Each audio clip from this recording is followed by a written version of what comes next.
Hi, everybody. Welcome to our third ABA in Your Home webcast talk. My name is Becky Carter. I'm the Autism and ABA lead with the Ottawa Catholic School Board. I'm a registered psychologist and a board-certified behavior analyst. And I co-created this presentation with one of my colleagues, John Howland, who is an itinerant resource teacher with our social emotional learning team. So welcome, everybody. So you've heard my colleagues already speak about finding your children's preferences and using those as a way to motivate your children. And you've heard my colleagues Jen and Marilyn talk about picking goals that fit within your family. So today we're going to build upon that and talk about how we can start to think about incorporating those family goals into a schedule. So creating a schedule that works best for your family. So this visual shows how you might be feeling pre-COVID-19 and post-COVID-19. So maybe before all this, you had a consistent routine and structure to your day that was working relatively well for you. And now maybe everything's been thrown off a little bit. Maybe your family has always struggled at home with routine and have enjoyed having things more spontaneous and less structured at home.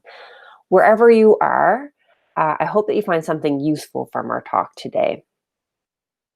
I do want to talk a little bit about why it's important to establish a routine, and I'm going to fuse research from both a mental health as well as a behavioral lens. So establishing routine can help promote a sense of overall security and well-being for our students, for our children. We know that a person's stress level can be increased by a lack of a predictable routine. At home and at school, good routines can help not only reduce stress, but also allow our children or our students to spend less time and energy trying to figure out what to do, which then leaves them more mental energy and effort to devote towards daily tasks and learning activities. Routines can also help support individuals with autism with knowing, being able to predict what's coming up next and help them transition from one activity to another. So perhaps our routines are a little bit off. And you know what? That's okay. In no way would I suggest that we need to schedule or make a daily routine across our whole day. It's okay and beneficial to have unstructured times in your day where we need to go with the flow or our children need to go find something to do. However, if you want to incorporate your family goals that you've identified, you might find that building a predictable schedule is helpful because then those things start to become more routine at home. So let's talk about different types of schedules and how to choose a schedule that's going to work best for you. Schedules do not need to be fancy at all. You can simply write things down on a piece of paper. We can use pictures to show what activities are coming up next. That all depends on your individual child. You might have a child or children at home that respond very well to verbal instructions. And so you might decide that having a visual or a pictorial schedule at home isn't necessary. So that's okay too. So here are some different types of low or no text solutions to creating a schedule. So simple pen and paper, 1, 2, 3 to-do list is totally fine. I like using sticky notes as well. So you can have sticky notes on a schedule. And what's nice about this is that your child doesn't need to know how to read. They just need to know how to match. So the first thing on my schedule is going to be, I'm going to match my red sticky to my child's worksheets. And then the next thing on our schedule is going to be, maybe it's a puzzle.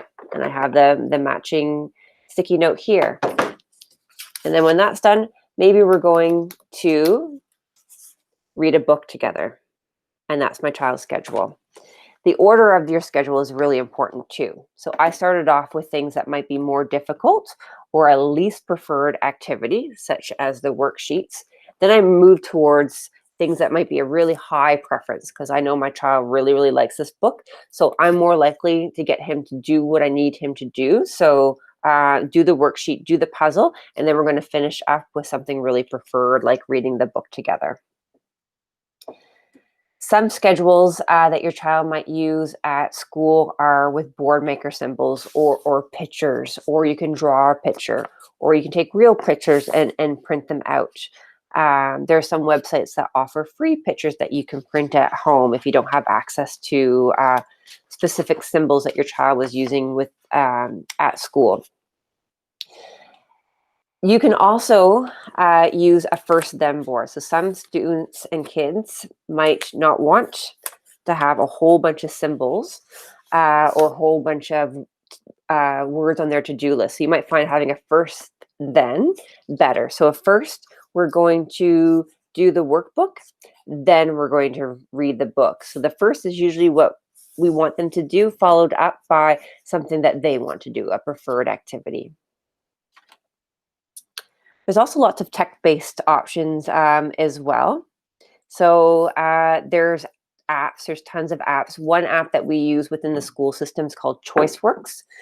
It does retail for $13.99. So some kids who have SIA equipment, they might already have ChoiceWorks on their SIA device. So what's nice about ChoiceWorks is that they have a schedule already built in, and you can upload pictures. So you can take pictures, real pictures, and upload them into your device. So here is a nighttime schedule. So first we eat dinner, and then they move it over when it's all done, for example. I like teaching students things that they're going to use in the real world as much as possible. So maybe teaching your child how to use a Google Calendar, something that they would use at school. We all use some sort of schedules, so that might be something that you decide to do. If you're getting stuck, or if you want to know more about specific technology that your child has access to, feel free to contact your child's classroom teacher or the resource teacher, and they might be able to point you in the right direction. So I started our talk by talking about routines, because they help to reduce stress in our lives by knowing what's coming up next and having that predictability. Then we can put more mental effort into meeting our goals and doing things that we like to do. Building a schedule is one part of that equation. For it to become routine, you need to start implementing it on a regular basis and being consistent within the routine. And you already have a number of routines that you do each day. There's morning routines, your lunchtime routines, there's your bedtime routine. So it's a matter of filling in some of the gaps and choosing some of your goals and now adding that to your schedule as well, which will make it more routine. So consistency is important, but I want to caution that consistency is not a synonym for perfection. Having a consistent schedule or even being a consistent parent is not one who's perfectly consistent all the time, who never breaks from that expected structure, because we're all human.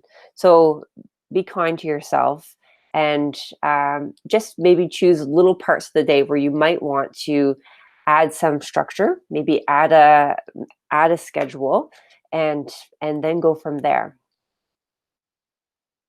So coming up next in our webcast series is Markham Michael, and they'll be talking about setting the stage for success, and they'll build upon our discussion today about the schedule into more putting the schedule into motion.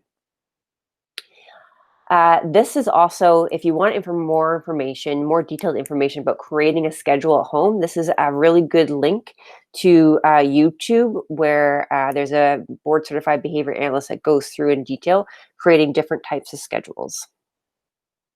So until next time, thank you very much.